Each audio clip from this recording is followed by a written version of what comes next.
दोस्तों नमस्कार, मैं उपेंद्र यादव। दोस्तों इस वीडियो में, ये लाइव प्रोग्राम नहीं है, एक वीडियो है। इसमें कई भर्तियों को लेकर मैं चर्चा करूंगा। आज हालांकि माननीय मुख्यमंत्री जी के संयुक्त सचिव साहब से मैं सीएम ऑफिस पे मिलकर आया था। कई भर्तियों को लेकर चर्चा करने से पहले मैं कुछ विशेष बातों को लेकर आपसे चर्चा करना चाहूंगा, बात करना चाहूंगा। दोस्तों, मैं प्रयास करता हूं हर व्यक्ति की आवाज उठाने के लिए, प्रयास करता हूं सरकार तक आपकी आवाज बुलंद करूं, चाहे मीडिया के माध्यम से, चाहे सोशल मीडिया के माध्यम से, चाहे मुझे उनके ऑफिस में जाकर ज्ञापन देने के माध्यम से। लेकिन प्रयास होता है कि मेरे प्रदेश के तमाम बेरोजगारों को न्याय मिले, उनके सपने साकार। लेकिन कई बार स्थिति होती है कि जब प्रयास किया जाता है, एक बार एक ही भर्ती के लिए किया जाता है, लेकिन दूसरी भर्ती वाले ये सोचते कि उपेंद्र यादव उनको भूल गया। लेकिन वो अपने दिल पर हाथ रखकर सोचे कि एक इंसान कहाँ कहाँ जाएगा। मैं लगातार कहता हूँ, अधीनस्थ बोर्ड है, आरपीएससी है, हाई कोर्ट है, सचिवालय है, शिक्षा विभाग है, अलग अलग विभाग है, अलग अलग भर्ती है, कोई कोर्ट में किसी का मामला कहाँ है, कौन सा मंत्री है, सारी चीजें हैं। हर व्यक्ति के लिए भागना पड़ता है।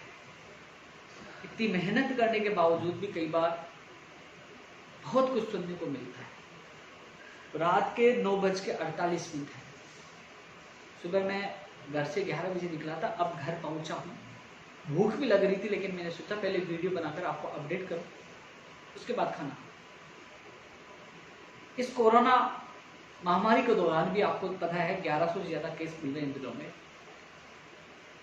फिर भी मैं महासंघ कार्यालय बैठता हूँ, लोगों की सुनता हूँ, उसके बाद अधिकारियों को से मिलता हूँ। हो सके तो उन अभ्यर्थियों के एक प्रतिनिधि, क्योंकि सीएमओ में ज्यादा लोग नहीं जा सकते, उन अभ्यर्थियों को मैं साथ ले जाकर उनके सामने मजबूती से बात रखता हूँ। धीरे धीरे कई समस्याओं का निस्तारण भी हुआ है, चाहे आरएस भर्ती 2018 हो, कृषि प्रेक्षक, प्रयोगशाला सहायक, महिला सुपरवाइजर हो, चाहे फायरमैन वाला हो, चाहे परिणाम के जो धीरे धीरे आ रहे हैं, कई चीजें हैं। प्रयास कर रहे हैं, प्रयास धीरे धीरे रंग भी ला रहे हैं।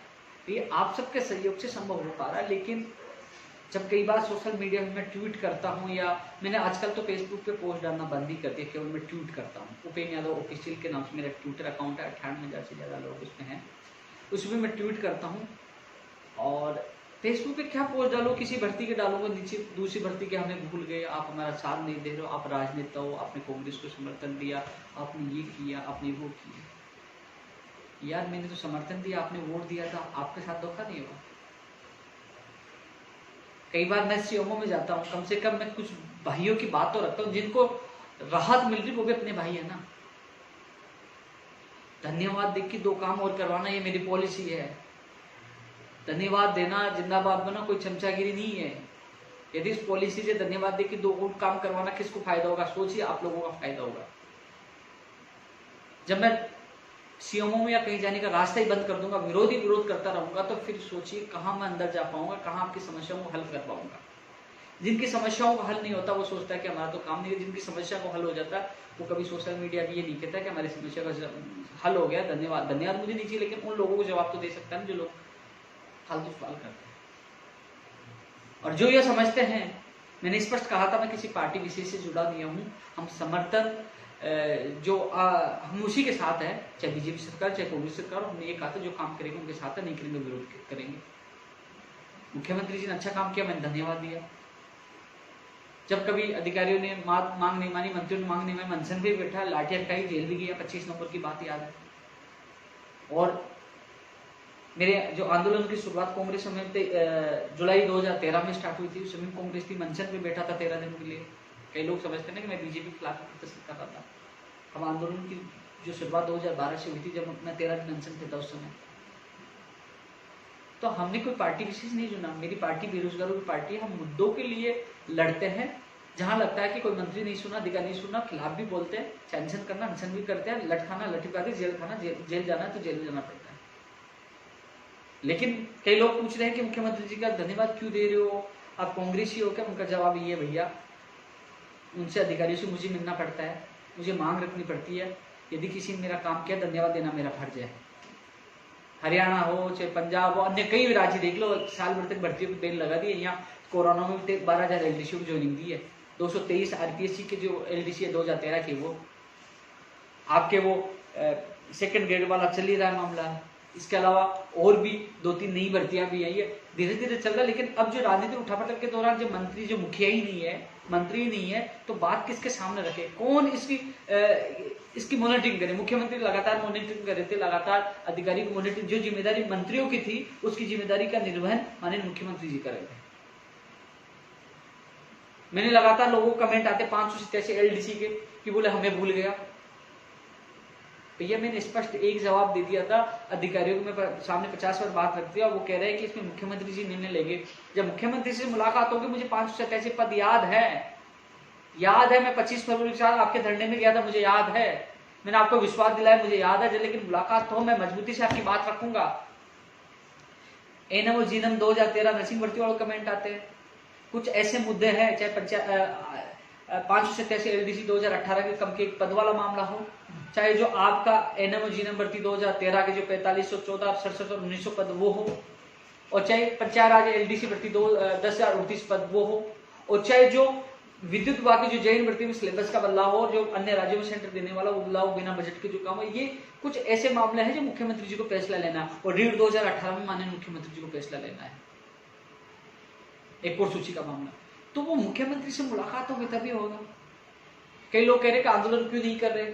जब माननीय मुख्यमंत्री जी ने, जब मेरी मुलाकात हुई थी, वो मुझे खुद ने मुख्यमंत्री ने कहा ना, एक बार आप आना, बैठ के कुछ युवाओं के लिए अच्छा काम करेंगे। लेकिन उसके बाद कोरोना आ गया, कोरोना के बाद आपने के राजनीति उथल पुथल चल रही है। जब मैं ही कई लोगों से नहीं मिल पाता, मुख्यमंत्री जी है, MLA है, कोरोना है, कई चीजें उनके सामने हैं, तो मैं ये नहीं कर सकता साहब मेरे से आज ही मिलिए। एक तरह से उनके परिवार में संकट तो है नहीं, मुझे भी समझना होगा, मुझे काम करवाना है। तो किसी की अंगुली ज्यादा नहीं है कि जब वो संकट में ज्यादा अंगुली करो, थोड़ा सा समय का इंतजार करना पड़ता है। ज्यादा अंगुली करना नुकसान होता है। यदि धन्यवाद देके 2 काम और होते तो किसके होते? आप लोगों के होते हैं। मैं चापलूस नहीं हूं। मेरा आप ज्यादा जानकारी के लिए मैं फेसबुक और यूट्यूब उठा के देखना, मैं किसी के बाप से नहीं डरता, सीना ठोक के काम करता हूँ, चाहे जेल हो, चाहे लाठीचार्ज हो, चाहे अनशन हो, नहीं डरता मैं। लेकिन जो नीति है कि कैसे काम करवाना, कैसे करवाना, जब मुख्यमंत्री जी ही इन पे फैसला लेंगे तो मुख्यमंत्री जी से मिलना है, उनके सामने बात रखनी है। अन्य जो मामले में सीएम जाके अन्य मामले तो हल करवा रहा हूँ, जो लोग जिन पे नीतिगत मामले, जिन पे माननीय मुख्यमंत्री को फैसला लेना, उन भर्तियों का नाम मैंने बताया, उसमें माननीय मुख्यमंत्री जी फैसला लेंगे। आपकी पीड़ा मैं समझता हूँ सभी की, चाहे एनएम जी ने हो, चाहे 500 जो भी है। लेकिन जब भी मुलाकात होगी आपकी बात मैं मजबूती से रखूंगा, थोड़ा सा इसलिए संयम रखो। मुलाकात होगी, मुख्यमंत्री जी बुलाएंगे, यदि संकट से उबर पाए तो। ये जो राजनीतिक उठापटक चली है, जिस प्रकार मुझे नहीं समझ में आ रहा कि सब लोग अपने अपनी कुर्सी के लिए कर रहे हैं। जो चुनी हुई सरकार जो कुछ काम करना चाह रही थी, अब एक चीज में सरकार में बदलाव होता है तो 6 महीने तो उसके मंत्रिमंडल में उसमें लग गया। किसके समय बर्बाद होगा? जनता का, युवाओं का, जो रोजगार की तलाश कर रहे हैं। हम लोग राजनीति में पड़ जाएंगे तो युवाओं का भविष्य क्या होगा? आज जिस प्रकार उठापटक चल रही है, ऐसा लगता है यार जो जनता जिसको चुनकर भेजती है, आज उस पर जनता आने वाले समय कैसे विश्वास करेगी कि मेरा एमएलए मेरे साथ है कि नहीं है, मेरा एमएलए ईमानदार है कि नहीं है, मेरा एमएलए अपने वादों का पक्का है कि नहीं है, मेरे एमएलए पता नहीं किस पार्टी में चला जाएगा, जिस पार्टी से जीत का है उसमें हो रहेगा कि नहीं रहेगा। लेकिन चलो ये राजनीतिक बातें, इस पर मैं चर्चा नहीं करूंगा। और जो ये कहता है कि मुख्यमंत्री जी को पेन यादव धन्यवाद दूंगा, 100 बार दूंगा यदि मुख्यमंत्री जी काम करेंगे। उन्होंने काम किया, क्योंकि मैं गया था उनके पास, मैंने निवेदन किया था उनके OSD साहब, आरएस भर्ती में एडवोकेट जनरल उतारो, कृषि प्रेक्षी जो महिला सुपरवाइजर प्रयोगशाला उतारो, फायर वाले में जवाब दो, तो उसका परिणाम मिला है। मैंने कहा बेटे इसका तो वो कई चीजें, तो परिणाम मिला तो मेरा फर्ज बनता है यार। और मुझे लगता है कि मुख्यमंत्री जी ध्यान नहीं देते इस कोरोना के दौरान और इस राजनीतिक उठापटक के दौरान। उनकी मजबूरी मुझे समझ में आती है, आपको समझ में। और इसके बाद यदि कोरोना से उभरने के बाद यदि वो काम नहीं करते तो आपका भाई मैं उतरूंगा ना सड़कों पे। मैं पीछे नहीं हटा कि मैं आंदोलन नहीं करूँ, समय आने पे करूंगा।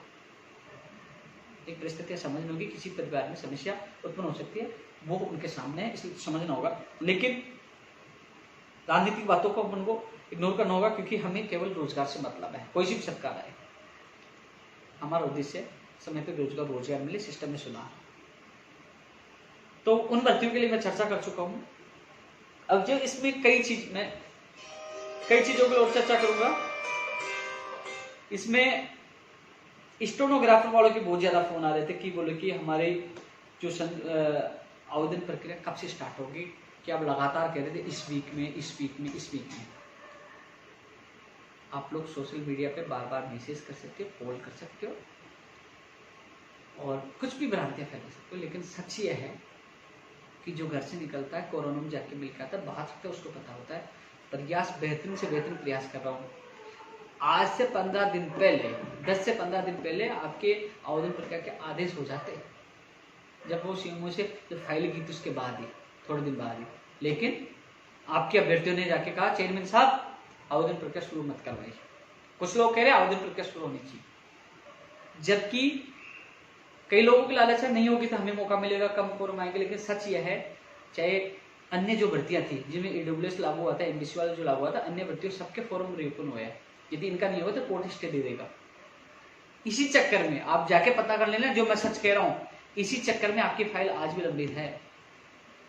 अलग अलग मत बने हुए, कुछ कह रहे हैं कि रिओपन नहीं होंगे, कुछ कह रहे हैं रिओपन होंगे, लेकिन उनको रिओपन करना पड़ेगा नियमों के तहत। रिओपन होगा, यह फैसला होगा, लेकिन उसमें राय ले रहे हैं, लीगल राय ले रहे हैं, क्या करें। और उस लीगल राय के चक्कर में ये आपकी स्टेनोग्राफर की अभी तक आवेदन प्रक्रिया के आदेश जारी नहीं हुए, वो भी आपके साथी जाके वहां के आए, एप्लीकेशन देके आए, साहब रिओपन मत करवाइए। जब आपके साथी ही जाके जब आदेश हो रहे उसको रोक रहे हैं, उसका विरोध कर रहे हैं, ये कर रहे हैं, तो भाई इसमें मैं क्या कर पाऊंगा।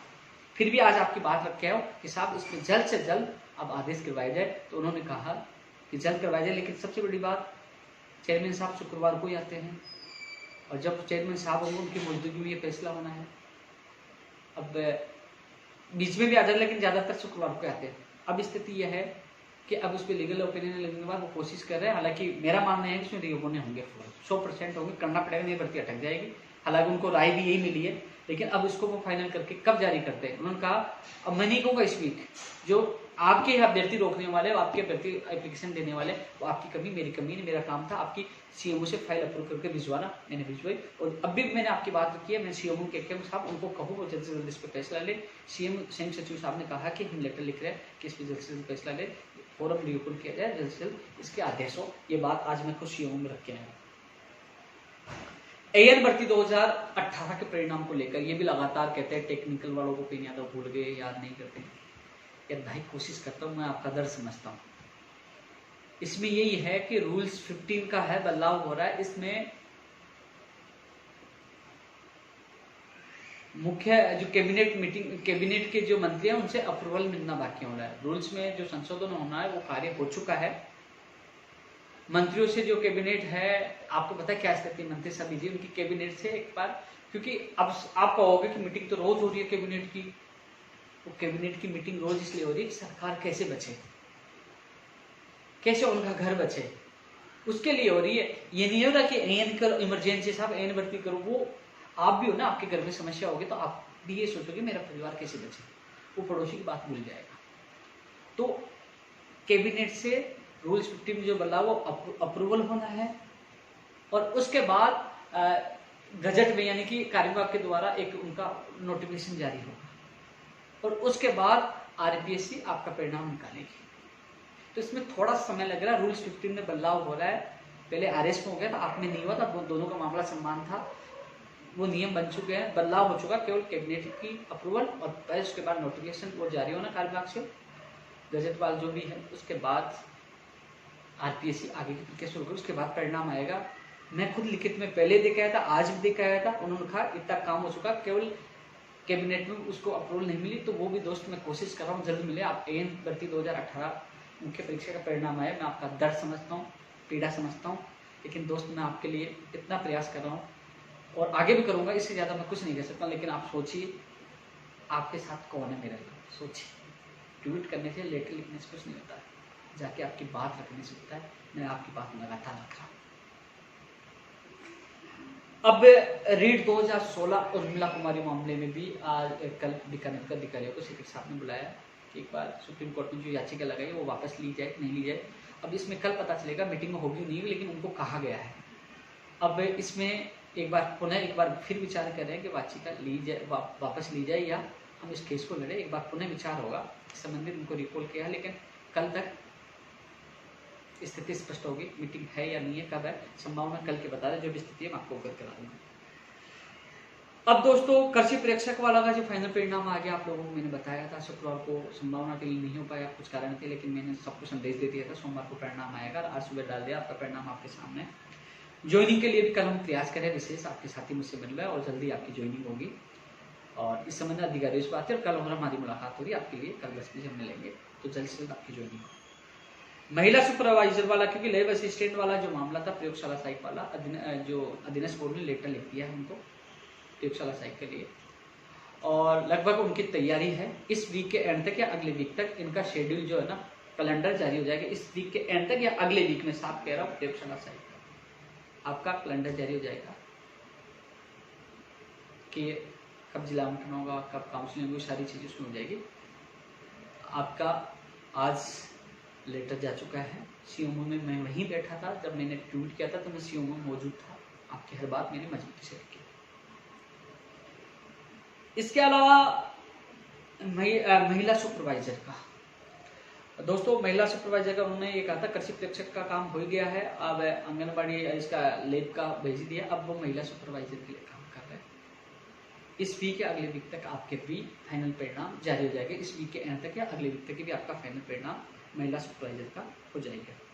महिला आंगनबाड़ी वाला जो मामला है 11 अगस्त को सुनवाई है, क्योंकि मेन केस जोधपुर हाईकोर्ट का है, उसमें 2 वीक का समय दिया है और उसमें जवाब देना अधीनस्थ बोर्ड का है, सारे तथ्यात्मक जो भी आंकड़े उनके जो ओरिजिनल डॉक्यूमेंट्स के साथ। तो इस संबंध में आज इनकी एक प्रतिनिधि मेरे साथ सीएम गई थी, सीएम संयुक्त सचिव साक्षी मैंने मिलवाया था और उन्होंने कहा कि उन्होंने लेटर संबंधित एडवोकेट और अधीनस्थ बोर्ड को लिखा है सीएमओ की तरफ से कि इसमें मजबूती से तैयारी की जाए और इसमें जवाब दिया जाए, जिससे 11 तारीख को स्टेट है। तो उन बहनों से मैं यही कहना चाहूँगा जो मेरे कार्यालय आए थे, आज मैं खुद आपके प्रतिनिधि मंडल को लेके गया हूँ, आपकी बात आपके सामने रखी, कोशिश करूँगा जल्द से जल्द स्टेट है।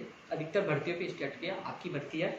एक अभी मैसेज मेरे को मिला था, एक भर्ती और थी FCI वॉचमैन की 2017 की, यह भर्ती मुझसे आके मिले, जितनी मदद हो कि मैं आप लोगों को करूँगा। FCI वॉचमैन 2017 की, और इसमें जितनी मदद होगी मैं आप लोगों को करूँगा, कर रहा हूँ। अब 11 अगस्त को इस पब्लिक की सुनवाई है।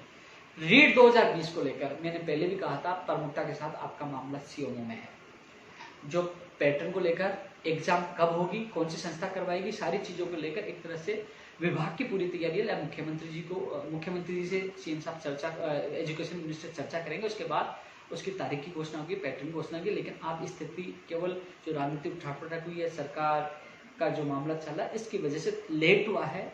आज भी सीएम सचिव साहब को मैंने कहा था, उन्होंने कहा कि एक बार सीएम साहब फिर हो जाए, शिक्षा मंत्री जी फिर हो जाए, उसके बाद प्राथमिकता के साथ रीट 2020 को लेकर किया जाएगा। मैंने स्पष्ट कहा साहब, आपने घोषणा 21 जारी की है, बेरोजगारों की खुशियाँ थी, सरकार की वाई ये थी, लेकिन लेट की वजह से सरकार के खिलाफ 11 लाख बेरोजगार आक्रोश है। सोशल मीडिया उठा के देख लीजिए, कहीं भी देख लीजिए। लेकिन उन्होंने कहा कि इस समय सरकार की मजबूरी है, जैसे ही सरकार माननीय मुख्यमंत्री जी और समस्त मंत्री फ्री होंगे तो एक बार शिक्षा मंत्री से बैठकर जल्द से जल्द हम लोग सीएमओ के अधिकारी इसका मामले का हल करवाने की कोशिश करेंगे कि कौन सा पैटर्न होगा। हालांकि मेरी व्यक्तिगत राय उन्होंने जो भी मुझे और अधिकारी से पता चला, 2 एग्जाम होने की संभावना है, कॉमर्स वालों को राहत मिलेगी और जो भी समस्याओं का निस्तारण BEd BSTC वाली मैंने बात रही है, किसी के साथ अन्याय नहीं होगा, उसमें स्पष्ट कह दूं, किसी भी के साथ अन्याय नहीं होगा BEd BSTC वाले लेवल फर्स्ट वाला मामले में भी। प्रयोगशाला साइट के लिए मैंने कह ही दिया है। वरिष्ठ अध्यापक भर्ती 2018, कई लोग वास्तव में इस वीडियो को गौर से देखेंगे, उनके लगातार मेरे पास मैसेज आ रहे थे, भैया साथ दो। मैंने हमेशा आपका साथ दिया। आज मैंने बात रखी थी, इसमें शिक्षा मंत्री जी तो आपको पता है व्यस्त हैं, प्रदेश अध्यक्ष उनको दोहरी जिम्मेदारी मिल गई तो वो वैसे व्यस्त है। लेकिन जो मैंने आपको राजेश को कह दिया था, मैसेज भी डाल दिया था कि आज से परिणाम स्टार्ट हो जाएगा। एक परिणाम तो आ गया और भी धीरे धीरे उनके 1-2 जो परिणाम बचे वो भी जारी हो जाएंगे। लेकिन मैंने एक वीडियो में कहा था, क्योंकि भर्ती प्रक्रिया उतनी लंबी नहीं लटकी जो 1-2 साल लटक गई। हाँ, 5-10 दिन की आपकी देरी हुई है। जो आपके काउंसलिंग होनी थी और जो आपको ज्वाइनिंग मिलनी थी 26 जुलाई जो काउंसलिंग के माध्यम ज्वाइनिंग मिली थी, उसमें देर हुई है 5-10 दिन, यानी कि अगस्त के जो है ना 10 अगस्त तक, यानी कि इसमें समय लगेगा 10 अगस्त तक ही आपके जिला आवंटन हो पाएंगे, जो जहाँ तक मुझे सूचना मिली है। मैंने आज ही बात केविट की बात पहले रख दी थी, केविट लगाई जाए भर्ती नहीं हट के। इसके अलावा जो एक्स्ट्रा रिफिन के रिजल्ट रहेंगे वो जल्दी आ जाएंगे। मैं कोशिश और करूँगा, क्योंकि मंत्री जी से मुलाकात नहीं हो पा रही, उनके निजी सचिव से मैंने बात की थी, उन्होंने कहा यार परिस्थिति देखो, अब मैं किस स्थिति में उनको कहूँ, क्योंकि वो बड़ी जिम्मेदारी निभा रहे। दोस्तों फिर भी मैं कोशिश कर रहा हूँ, आज भी बात रख के आया था, कि इनको जल्द से जल्द ज्वाइनिंग दी जाए। 2 साल से पीड़ित हैं, कभी अनशन कभी क्या क्या, बहुत दुखी हैं, फिर कोर्ट में भर्ती को कोई नहीं उलझा दे। तो केविट की बात मैं पहले बोल चुका था, पहले बात रख चुका था। इसके अलावा आपकी ज्वाइनिंग जल्द से जल्द हो, आज ही बात रखी है। और इसमें यही है कि थोड़ा लेट आपको हुआ है, लेकिन ये जो एक्स सर्विसमैन वाला इनको शामिल करने की जो बात आई काउंसलिंग में और जिला मंडलाउंड में, इससे आपको थोड़ी देरी हुई, लेकिन ये नहीं कि भर्ती ज़्यादा लंबित नहीं होगी, क्योंकि ये स्टे होता है इसमें लगातार, या ये लोग कोर्ट में इनकी वजह से अटक जाते हैं, इनकी वजह, क्योंकि शायद कोर्ट इनको शामिल करने की बात की तो शायद इनके साथ न्याय हो, ये गलत नहीं थे, तो लेकिन भर्ती प्रक्रिया को लेट हो सकता है, लेकिन थोड़ा सा लेट होगा। लेकिन फिर मैं एक बार व्यक्तिगत प्रयास करूँगा, कोशिश कर रहा हूँ कि मंत्री जी से बात हो। आज भी फ़ोन लगाया तो बात नहीं हो पाई, लेकिन मैं कल सुबह जल्दी फ़ोन करके कोशिश करूंगा, मंत्री जी को वादा याद दिलाऊंगा। आपने कैलेंडर जारी किया था, आपका कैलेंडर को विभाग फॉलो नहीं कर रहा और आज ये लोग दुखी है, तो मैं पूरा प्रयास करूंगा, बेहतरीन प्रयास करूँगा, जितना हो सका मैं प्रयास करूँगा। आप खुद के पास प्रमाण है, मैंने जितना प्रयास किया है आपको सबको पता है, फिर से एक बार दोबारा प्रयास करूंगा। प्रोटेक्शन अधिकारी भर्ती पे आज हाईकोर्ट से स्टे हट चुका है। कई जो अभ्यर्थी कमी पद थे, करीब 20-30 पद ही बता रहे थे, प्रोटेक्शन अधिकारी आरपीएससी की जो उसकी स्टे हट चुका है। कनिष्ठ अनुदेशक के मामले में सीएमओ से लेटर भिजवाया था, आपको पता होगा। इसमें संबंधित विभाग को भी और अधीनस्थ बोर्ड को लेटर प्राप्त हुआ था। अधीनस्थ बोर्ड ने जिसने दस्तावेज सत्यापन किया था उस विभाग को वो लेटर भेज दिया है, जो कई लोगों को अपात्र कर दिया गया था जो सैलरी की रसीद को लेकर। तो उस संबंध में अब पूरा अधिकार उन्होंने संबंधित विभाग को दे दिया है, और वो विभाग को ये कहा है कि आप ही इसकी गाइडलाइंस तैयार करें, चाहे आप आरपीएससी से पता करो, कहीं से करो, लेकिन उन्हीं के ऊपर छोड़ दिया, बोर्ड के ऊपर कुछ नहीं है। सीएमओ से प्लस बोर्ड की तरफ से, सीएमओ से लेटर बोर्ड भी गया था और वहां विभाग को याद है, जो सीएमओ लेटर बोर्ड में गया था उस लेटर को उन्होंने फॉरवर्ड विभाग को कर दिया। विभाग के ऊपर है, मैं भी प्रयास कर रहा हूँ, आप भी विभाग से मिले कि समस्याओं को जल्द से जल्द निस्तारण हो। प्रयोगशाला सहायक भर्ती 2018 शिक्षा विभाग 190 वाले में थोड़ा सा टाइम लगेगा, 10 से 15-20 दिन लग सकते हैं, इसमें थोड़ा सा समय लगने की बात उन्होंने कही है। अब दोस्तों इसके अलावा पीटीआई वेटिंग का अभी दस्तावेज 2018 पीटीआई वेटिंग का दस्तावेज उनके पास नहीं, डेटा नहीं पूछे उनके मित्र जो नॉन जेन्युइन, उनके पास डेटा नहीं पूछे, इसलिए लेट हो रहा है। एक सवाल राजस्थान पुलिस 2018 परीक्षा को लेकर, दोस्तों पहले भी मैं खुद महानिदेशक साहब से मिलकर आया था, उसके बाद संबंधित आपने देखा होगा मैंने ड्यूटी किया था मई में, वो परीक्षा की घोषणा के समय कोरोना नहीं था। लेकिन अब मैं कई बार कोशिश कर चुका, वहाँ पुलिस मुख्यालय में एंट्री नहीं हो पा रही है, कोशिश की है, लेकिन सीएमओ में मैंने आपकी बात रखी है। लोग यही कर रहे हैं कि हमारी एग्जाम कब होगी, अक्टूबर में हो, दिसंबर में हो, जनवरी फरवरी में हो, या कभी भी हो, लेकिन उनको पता लग जाए, वो टारगेट यानी उनको पता लगे एग्जाम कब हो, इसकी परीक्षा तिथि जारी की जाए। तो मैंने आज राजस्थान पुलिस 2020 की परीक्षा तिथि की मांग रखी है कि उसकी परीक्षा तिथि बेरोजगार को बताया जाए, जिससे वो तैयारी कर सके। मैंने आज आप सीएमओ में आज आपकी मांग रखी है, यानी कि आज 27 जुलाई है, फिर लोग मुझे कहेंगे ट्वीट करेंगे हमारी मांग में, मैं खुद आज आपकी बात रख के आया हूँ। दोस्तों फर्स्ट ग्रेड के रिजल्ट आ रहे हैं, पहले आरएस का मामला आ गया इसलिए रिजल्ट रोक दिए गए, फिर अब बीच में आ गया वैसे एसआई के जो इंटरव्यू चले, इसके अलावा वो जो सेकंड ग्रेड भर्ती 2018 एक्स सर्विसमैन वाला बीच में रिजल्ट निकालना, इस कारण से क्योंकि स्टाफ आपको पता है वही रिजल्ट निकालने वाला एक है, कभी उधर लग जाते कभी इधर लग जाते, इस कारण बीच बीच में देरी हो रही है। एक्स सर्विसमैन का रिजल्ट निकाला कल, तो इसमें थोड़ा सा देरी हुई है, लेकिन आपके रिजल्ट आ रहे हैं। दोस्तों एक बात और मैंने रखी है और आगे रखनी भी है कि रिजल्ट भविष्य में जो भी निकाला जाए, मान लीजिए 1 गुना यानी कि 1.5 गुना का, यानी कि एक तो जो लेना है कि बोले कि यही लेना, एक लिस्ट निकल जाए और एक रिजर्व लिस्ट, यानी कि वो दस्तावेज तो सबका करवा देना 1.5 गुना यानी कि, और 1 गुना की लिस्ट पहले निकल जाए और जो आधा गुना है उसको रिजर्व रखा जाए कि हाँ ये वेटिंग के अभ्यर्थी हैं, क्योंकि 2.5 गुना से बहुत समय लगता है। तो एक तो जो फिक्स जो चयनित अभ्यर्थी हैं 100 सीट, 100 की वो रहनी चाहिए, 100 लोगों की लिस्ट, इसके अलावा 50 लोगों के एक्स्ट्रा सीट रखे कि जो दस्तावेज सत्यापन में मान लो नहीं हो पाए तो उनमें से ले लिया जाए। तो ये चीजें हर भर्ती में लागू हो, अधीनस्थ बोर्ड में भी हो और आरपीएससी में भी हो, इसके लिए भी मैं पूरा प्रयास कर रहा हूँ। ये भी आज मैंने मौखिक चर्चा की थी, लिखित में नहीं दिया, इसको मैं जल्दी लिखित में दूंगा। ईसीजी रेडियोग्राफर की भर्ती बहुत जल्द आएगी, अभ्यर्थना पूछ चुकी है आरपीएससी अधीनस्थ बोर्ड में। इसके अलावा आरएस भर्ती 2020 की मांग करें, कई अभ्यर्थियों की मांग है कि आरएस भर्ती 2020 की भी, इसके संबंध में भी मैं कल 1-2 दिन में लेटर लिख रहा हूँ, 2020 की भी कितनी जल्दी है। दोस्तों कंप्यूटर शिक्षक भर्ती, ऊर्जा विभाग में जो भर्तियां लगातार ऊर्जा विभाग के अभ्यर्थी फोन करते हैं, फर्स्ट ग्रेड की नहीं मिलती। दोस्तों मैं स्पष्ट कर दूं, कि जब तक सरकार स्थिर नहीं हो जाती है, सरकार की स्थिति सही नहीं हो जाती, एक बार पुनः सरकार अपना जिस प्रकार पहले चल रही जैसा उनकी स्थिति नहीं हो जाती, सरकार पहले वाले रोल में नहीं जाती, कुल मिलाकर लगा पटरी पे नहीं आ जाती। अभी आपको पता है पोर्टल्स में है, खतरा है, कई चीजें, जब तक न कंप्यूटर शिक्षा की बात आएगी, न फर्स्ट एड आएगी, न ऊर्जा वाक आएगी। हालांकि सबकी मैं बात अच्छे कंप्यूटर शिक्षा में थोड़ा टाइम लगेगा, फर्स्ट एड में लगेगा, पहले रीट आएगी, लेकिन यह है कंप्यूटर शिक्षक भर्ती के फर्स्ट एड की एग्जाम अगली साल होगी, इस साल एग्जाम नहीं होगी। ऊर्जा विभाग में नई भर्ती निकालने की मांग हम लगातार करें। आपने देखा कोरोना के दौरान में मैं ऊर्जा मंत्री से मिल के आया था, उसने कहा था, लेकिन जो स्थिति है उसको देखते अभी नहीं लग रहा, लेकिन स्थिति सामान्य होने के बाद मैं दोबारा मिलूंगा, उसके बाद ही ऊर्जा विभाग हो चाहे फर्स्ट एड हो कंप्यूटर शिक्षक भर्ती आएगी। इनके मैं लगातार कमेंट भी देख रहा हूँ, लेकिन अब कहें किसको कहे, कोई मंत्री मिल नहीं रहा, मुख्यमंत्री जी मिल नहीं रहे। थोड़ा सा स्थिति होने का, सामान्य स्थिति होने का इंतजार आपको भी करना होगा, फिर आपके साथ हर पल जिस प्रकार पहले भी था मैं साथ रहूंगा।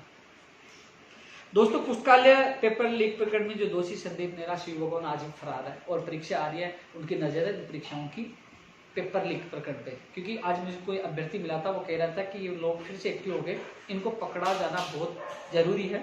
एक बार सामान्य स्थिति हो तो मैं फिर पुलिस महानिदेशक साहब से मिल के आऊंगा, क्योंकि इनको पकड़ना जरूरी है, इनको जेल में डालना जरूरी है, और इनकी कोचिंग जो चल रही है मदर्स कोचिंग, उसको भी बंद करना जरूरी है। वो सोच रहे हैं कि उपेंद्र यादव इस मुद्दे को भूल गया, नहीं कोरोना की वजह से न प्रदर्शन कर पा रहे हैं, न आपके खिलाफ आवाज उठा पा रहे हैं, लेकिन कोरोना खत्म हो गया, फिर से मदर्स कोचिंग के बाद प्रदर्शन होगा, मदर्स कोचिंग भी बंद हो और इनको पकड़ा जाए जल्द से जल्द, ये मांग भी बुलंद होगी। जल्द ही मैं पुलिस महानिदेशक साहब से मिलूंगा, चाहे राजस्थान पुलिस की परीक्षा तिथि के लिए भी उनको पकड़ा जाए, इसके लिए भी जल्दी मैं मिलूंगा। जब विकास दुबे पकड़ा जा सकता है, बड़े बड़े गैंगस्टर पकड़े जा सकते हैं, ये उनसे बड़े थोड़ी है। राजस्थान पुलिस को पकड़ना होगा ऐसे लोगों को, अन्यथा कई लाखों बेरोजगारों को भविष्य के साथ खेलेंगे, कुटारघात करेंगे। ऐसे व्यक्तियों को पकड़ना आवश्यक है, ये मेरी राजस्थान पुलिस से भी मांग है, सरकार से मांग है, क्योंकि ऐसे व्यक्तियों को पकड़ के जेल में डाल देना चाहिए, उनकी समस्त कोचिंग बंद कर देनी चाहिए, उनकी ब्रांच कितनी भी हो बंद कर देनी चाहिए, हमारी मांग है।